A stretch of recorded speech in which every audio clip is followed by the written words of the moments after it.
Support comes from the Missouri Forest Products Association, saluting Earth Day on April 22nd with an ongoing commitment to help offset carbon emissions with sustainable harvesting of Missouri forests. Details at choosewood.com.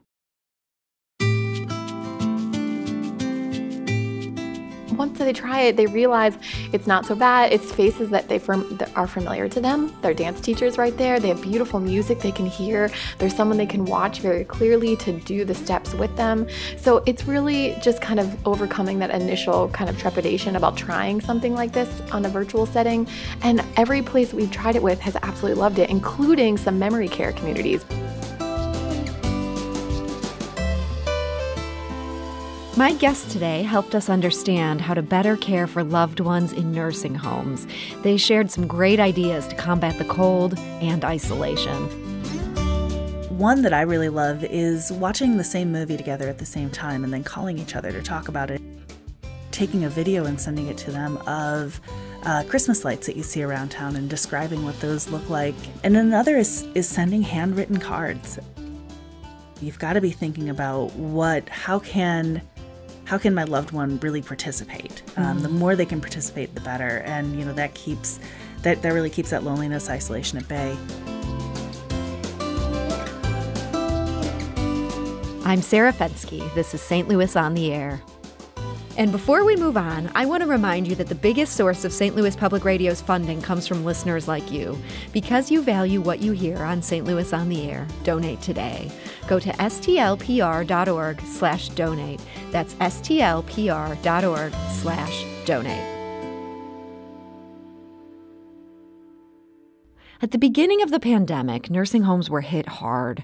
At one point, more than 2/3 of all COVID-19 fatalities in Missouri were residents of these facilities. Now, nursing homes have gotten a better handle on preventing the spread of the coronavirus, but as case counts spike to their highest level yet locally, keeping residents connected and supported and safe remains a real challenge. And joining us today to share her insight into how things are going and what we can do to help people in nursing homes is Marjorie Moore. She is the executive director of VOYCE. That's a nonprofit organization that advocates for residents of skilled nursing, assisted living, and residential care facilities. And it also works to educate both families and staffers. So Marjorie Moore, welcome back. Great. Thank you so much. So these are some really tough times for everybody right now. How are nursing home residents doing these days? It has been a very tough year for people who live in nursing homes. We've had a lot of callers say that everything's changed when the pandemic hit. And for those of us that are kind of out in the community living our lives, we know everything's changed.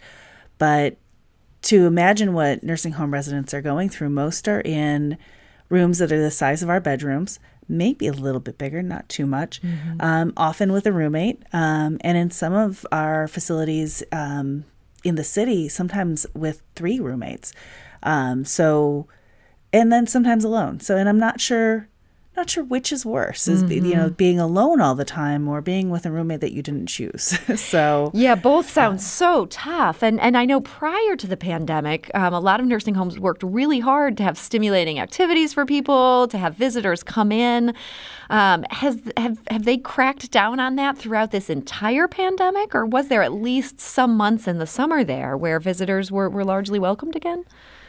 So visitors weren't really allowed until mid-September was when the Centers for Medicare and Medicaid released rules that allowed visitors to start coming back into facilities. Up until that point, at one point in the summer, outdoor visits were officially allowed, and outdoor visits are still allowed. However, because of the way that coronavirus has spiked in our community in general, we're in what we call the red zone. And whenever we're in the red zone, that means we can only have outdoor visits. People can't go in to see their relatives at all, which is going to be really challenging in the next month or two as it starts to get really cold here. Yeah. We don't want nursing home residents trying to sit out on the front porch to have a video or a visit, or even, having an open window visit. That can be dangerous in and of its own right. So they didn't really reopen things up until September, and now we're in November, and with good cause, they've had to close things back down again. So that's a very brief window in what I'm sure feels like a pretty long period for these people. Do you have a sense overall? I know it's hard to generalize, but how are these residents doing? Is isolation a big problem? Yeah, and isolation and loneliness was a huge problem, not just in nursing home residents, but older adults in general prior to the pandemic. And that was something that we were really watching very closely at that time. It's gotten so much worse throughout the pandemic because you're not allowed to have visitors. The rest of us have pretty decent access to maybe Zoom calls or phone calls, things like that. And in addition to not being able to have visitors, a lot of facilities don't have phones in the rooms. Residents don't typically have tablets to take a Zoom call, and very few have their own cell phones. So there's definitely limited access to any kind of communication. What communication happens often has to go through the staff, which is, our staff at nursing homes were really, really understaffed prior to the pandemic. And that, again, the pandemic's only made that worse. So the one thing that we've seen is the pandemic has shown us, here's all of the cracks in the system and has just made them just even worse. Mm-hmm. My guest today is Marjorie Moore with just some very sobering information there. She's the executive director of VOYCE. That's a nonprofit organization that advocates for nursing home residents and works to educate both staffers and families. My second guest today, who's joining us now, she also has some experience in working with this population and in finding creative ways to keep them stimulated, even with everything going on. And that is Vanessa Woods. She's the owner of Vitality Ballet and Vitality in Motion, which brings dance classes to seniors. So Vanessa Woods, welcome back. Thank you so much for having me. So your company, Vitality in Motion, provides ballet instruction for seniors. And I know before the pandemic, we had you on the show. It was a very memorable episode. You talked about how you teach dance to these seniors. We met some seniors that you were teaching. How did the pandemic change things for those dance classes? We have definitely seen absolutely huge shift in the way that we are able to run our programming. I know my whole team of, we had 20 dancers from all over the St. Louis region teaching these classes before the pandemic hit. And now we've pretty much had to fundamentally shift the way that we can really keep this program going here in the region. And so how have you been able to shift? I know this is not the easiest population to Zoom with, as Marjorie just explained, but have you been able to do virtual classes? So it's been incredibly challenging. I think Marjorie hit it out of the park when she said it really exposed cracks in the system because really there wasn't a need to do virtual programming on a large scale level before the pandemic. People naturally prefer in-person programming, and certainly I think we all can agree that it's more fun to work out in person than doing a Zoom class. But there was a really a need for it. We didn't want to abandon all of these seniors that we really developed these relationships with for years now, some of them for almost 10 years. So we wanted to make sure that we still had all the same programs that they knew and they recognized, and were able to start doing them on Zoom or on YouTube. And nursing home staffers, as Marjorie mentioned, this has been such a tough period of time for them. Were they open to that? I'm sure that added to their workload to try to figure out how to facilitate that. Exactly. Yeah, I think they are spread so thin right now. So our goal is that when we're talking to them about how we can use these programs in their community, our goal is that hopefully once they do the extra setup in the beginning, because you're right, it does take a lot more time to get the, computer technology set up and, plugged into the screen. But our goal is that hopefully once they're there in this, in the class, that it might give them back a little bit of time to get other work done while we're leading the class. So there's a little bit of a trade-off in the beginning. And then, of course, a trade-off in the end where the residents should really leave happier and just a different state of mind. So Marjorie, these kind of Zoom classes, they can be done. What advice would you have for somebody, whether they're approaching with a service like Vanessa's or whether it's an individual who wants to make that connection with a loved one and maybe the infrastructure isn't in place? Yeah, so I think being persistent is something that's really important. And making sure that, so especially when we're talking about families trying to reach out, it's really great to have one person being the point person to make those phone calls. Because one of the things that we saw, and we saw this it was really bad early in the pandemic, was, 12 different family members from one family trying to reach a resident. And that happening on a scale of 100 residents with a staff already stretched thin, it just made it impossible to return phone calls in a timely manner. And rightly so, a lot of family members were really upset that they couldn't reach out. So appointing one person, is really the way to go, but be persistent. If you don't get a call back, feel free to call back. And then also trying to identify who is the right person in the facility to reach out to. In some cases, that might be the social worker. Sometimes it's an activity director. Sometimes it's a nurse that has a special bond with a resident. Kind of looking for that person who you can really connect with and who the resident really connects with, because sometimes that'll help get you a little bit further as well. So if you can find that simpatico person and you're able to sort of have that breakthrough, do you think the idea of having a Zoom call with a nursing home resident, this is something that can work? Absolutely. It can work in a lot of settings. One of the things that we've seen just so many really heartwarming stories throughout this has been, family members getting to have those times. And I think especially as we're approaching the holidays, trying to find time to make those special connections like that. Now, I will say that there are some residents that this won't work for. We've certainly heard of folks with dementia who really don't understand what's going on, and it ends up being more upsetting. So as a family member, you really have to think about what is best for the person that you love. Maybe not best for you, but for them. So paying attention to those signs is really important. So Vanessa, Marjorie was explaining this can work, and this is something that you've seen in your work as well. Once you were able to push past some of those barriers and get these classes set up, what has the response been from the residents where you've been able to switch to a virtual class? We've seen a tremendous positive response rate from the classes, actually. I think people are hungry just to try something new now. There's a lot of fear when it comes to doing a virtual class. And so we're really trying to help the residents to overcome that fear and to give it a try, because once they try it, they realize it's not so bad. It's faces that that are familiar to them. Their dance teachers right there. They have beautiful music they can hear. There's someone they can watch very clearly to do the steps with them. So it's really just kind of overcoming that initial kind of trepidation about trying something like this on a virtual setting. And every place we've tried it with has absolutely loved it, including some memory care communities, which was a little bit of a trial and error with us to see how that would go. And even our memory care communities have really expressed joy in the program, being able to dance. Really? And when you speak of memory care facilities, these are people with dementia, things like Alzheimer's. They're able to participate in these remote classes? Absolutely, yeah. So what we do is we just tailor the choreography so that it's a little bit easier to follow. There's different techniques that we can employ so that we're really setting them up for success with the class. We never want anyone to be taking a dance class and feeling like, wow, I can't do this.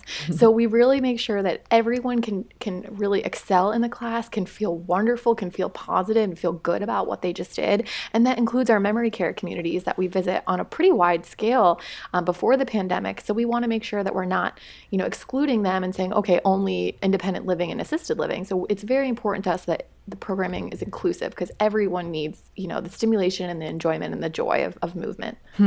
Marjorie, it seems like maybe there's a moral of the story for those of us who are skeptical. When there's a will, there's a way. It sounds like with this population, some things that we might think wouldn't work, with some persistence or some tailoring, there might be a way to make it happen. Exactly. And I love what Vanessa's doing, because she's looking at, what can a resident do and trial and error and sticking to it. Because, one thing we've learned, not everything always works the first time, but we can keep kind of working at things and eventually get to the right solution. One of the things we preach at VOYCE is person-centered care. So finding the thing that works for each individual resident. And it's probably never going to be the same thing for an entire facility, but, a couple things might work for a couple people. Which is true in the rest of society too, right? And that's a good point. I mean, why should they be cookie cutter when we're not, right? People are complicated. My guests today are Marjorie Moore. She's the executive director of VOYCE, which advocates for nursing home residents. We're also joined by Vanessa Woods, who's the owner of Vitality Ballet and Vitality in Motion, which provides dance classes, often for people sitting in chairs or who need a different sort of dance class there in nursing homes. We do need to take a quick break, but we'll be back shortly to continue this conversation. This is St. Louis on the Air on St. Louis Public Radio, 90.7 KWMU.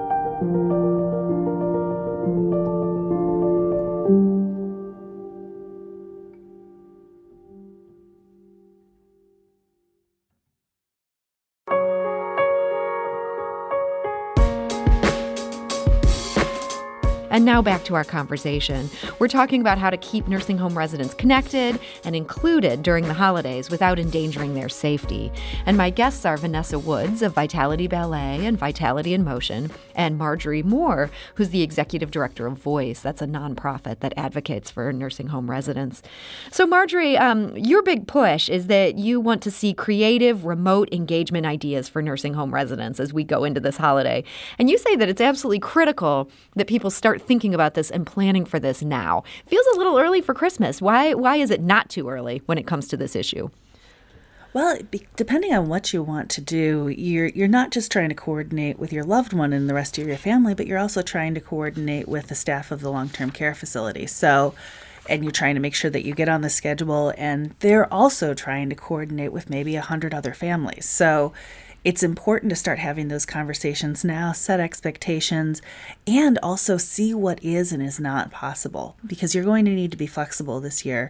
Something that you've always done, maybe a treat that you've always sent, maybe this year in your particular facility might not be possible. So it's important to start thinking about that now and start having those conversations now before it, all of a sudden you find out that it's December 23rd and I want to call mom tomorrow and have, the whole family on Zoom, and only to find out that no, the facility's iPad is booked the entire day. So we want to make sure that we're making those plans now and early, and talking with the facilities as early as possible, and confirming with multiple people that your plans are in place. Okay. Well, you make a very good argument that now is the time. I feel persuaded. One thing I've been wondering about, I know some of these long-term care facilities have policies where people can sometimes leave and they can go home for limited periods. During this season right now, with these rising case counts, is that ever a good idea to maybe give Grandma a break from what she's dealing with and have her come into your house for these holidays? Well, a lot of facilities have rolled those policies back. So for some folks, that might not even be possible. Mm-hmm. One of the things that you have to think about, too, though, is anybody who leaves now in, I would say, almost all long-term care communities right now would have to be on a 2-week quarantine, basically alone, completely alone, not getting any activities, really getting very minimal contact once they return to the facility. So that really just might not be worth it. Yeah. Exactly. Yeah. So that's something to really think about this year, is that something you really want to do? Some facilities are allowing it, but the other important thing is to, with any idea you come up with, check with your facility, because everything's in flux this year, and things that were allowed last year may not be allowed this year. So it sounds like for most people, we're looking at a remote experience beyond the obvious Zoom call, which I think for a lot of families is a great idea. I don't mean to belittle that. But is there anything else you'd want to put on people's radars as, hey, this is something fun and different you could do that would be a way to still connect with this person? Yeah, so there are a lot of different ways that you can think about. So one that I really love is watching the same movie together at the same time and then calling each other to talk about it afterwards.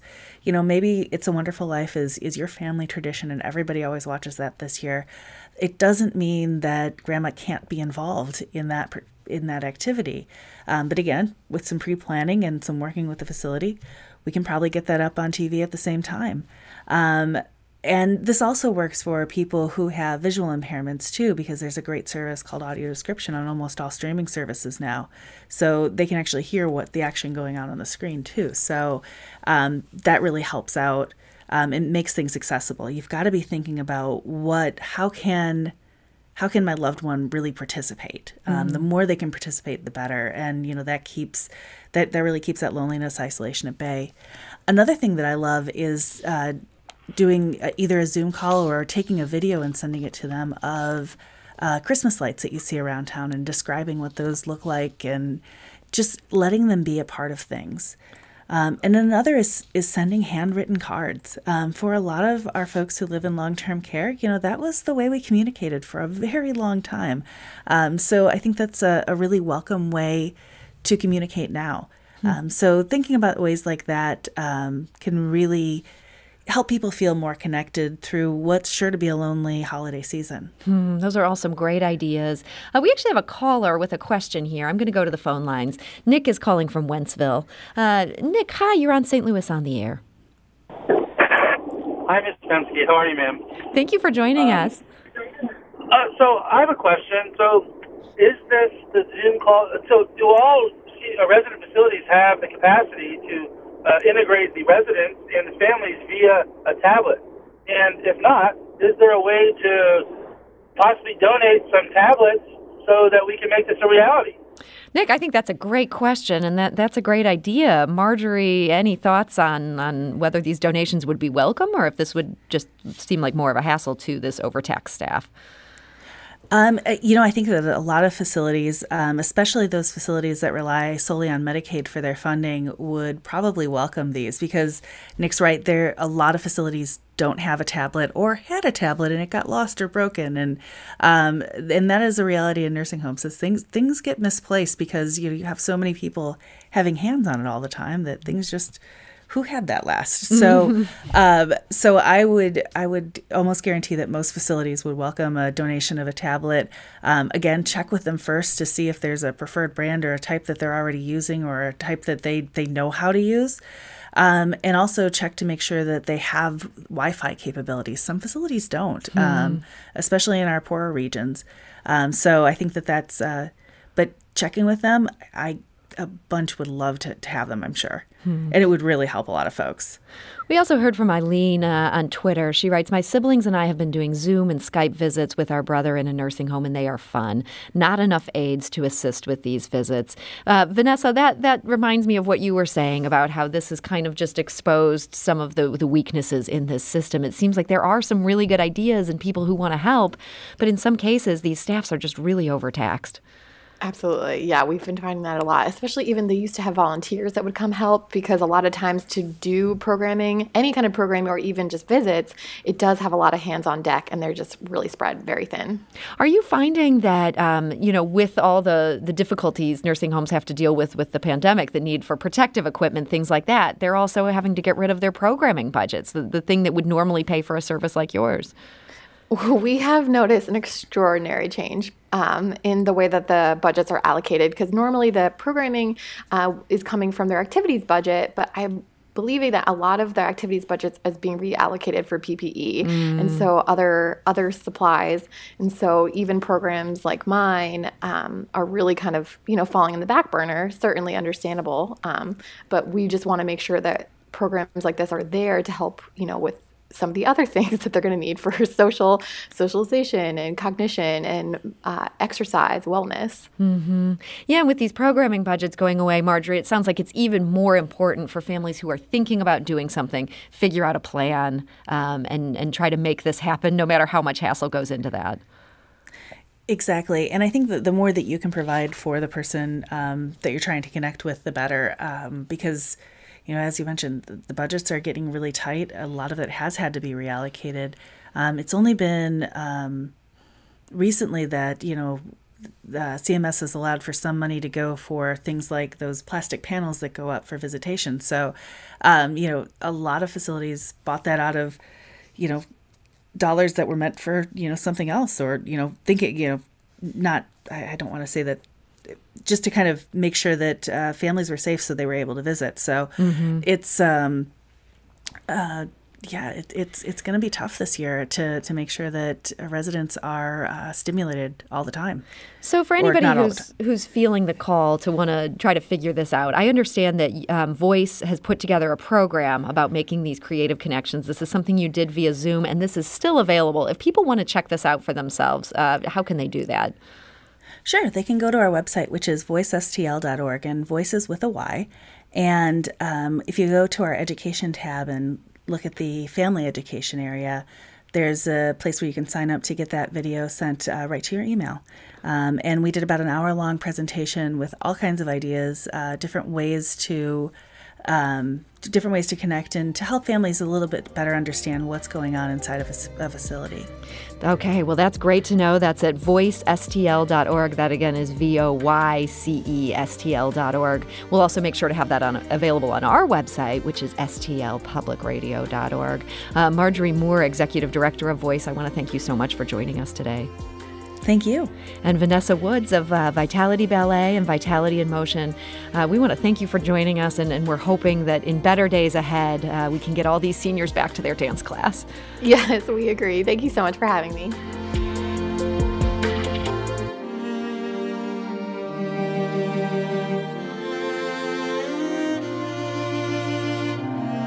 Do you find yourself regularly listening to episodes of St. Louis on the Air? Suggest us to a friend you think might enjoy our conversations, and leave us a review and rating on Apple Podcasts on the App Store. It's the simplest way to help people discover our show. Thank you.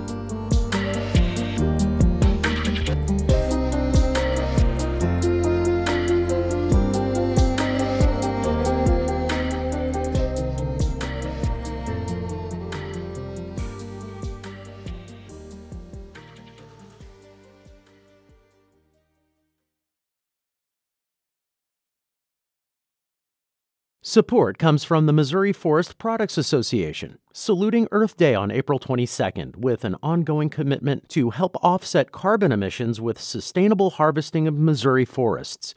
Details at choosewood.com.